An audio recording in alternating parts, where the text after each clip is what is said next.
A reading from the Gospel according to Luke. Now came the time for Elizabeth to give birth, and she bore a son.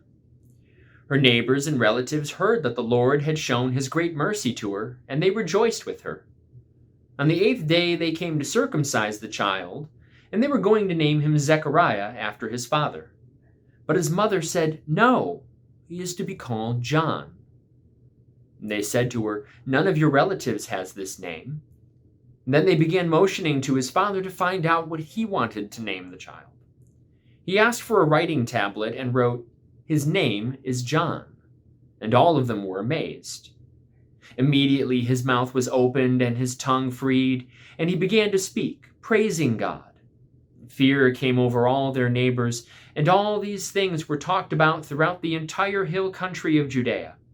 And all who heard them pondered them and said, "What then will this child become?"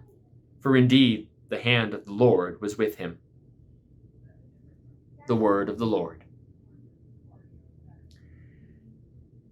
I love this story of Zechariah and his son John, who becomes John the Baptist, Zechariah being struck mute, and then at the naming of his son John, being given his voice again.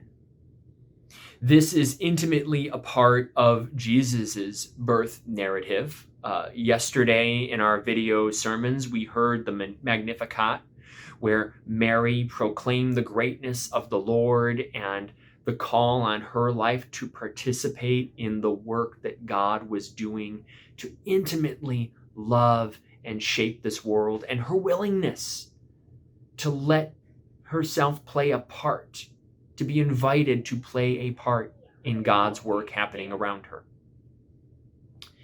We immediately pivot from that story to this story, where Elizabeth gives birth, and it's at the naming of John that God's desire for this world is proclaimed. It's made aware. It makes me realize this is a great story about how the people who have been given no voice, who have been pushed out at the margins of our world, are the ones that sometimes have special insight into where God exists and is calling us to persist in the world around us. As Gustavo Gutierrez was probably, for me, the first person who pointed out that it's when you take people who are pushed into the margins of our society, the people who have been treated as less than, and we've disregarded their voice, literally made them mute in our society, when we bring them into the center of our decision making, they lend special insight into how God is at work. I know of one church, the Broadway United Methodist Church in Indianapolis, Indiana, where they actually took the steps of taking a member of the homeless community around them and welcoming that person to be on the vestry of their church, because he would lend a special voice to where the church was calling to exist in their community. In this story, we hear the story of Elizabeth, who as a woman is being disregarded in what she wants to do for her son. She's being disregarded when she wants to push against the system of naming conventions about the way our world should be ordered.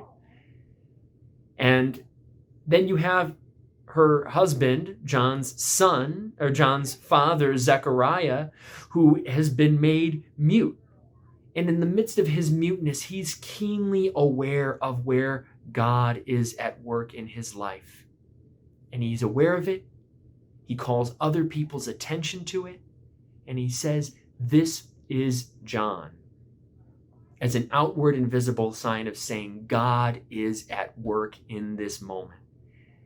And when he proclaims that from his place of not having a voice, he is given a voice and loudly proclaims God is present among us and working in our lives. What would this be like in our society today?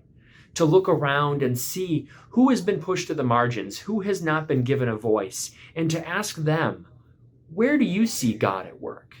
And I bet you anything, if we ask them where they see God at work, our own eyes will be open to God being present in a way that we haven't even considered. So let this story of Zechariah being given a voice be a reminder to all of us of the importance at including and uplifting the voice of the voiceless and bringing those pushed to the outside to the inside of our world.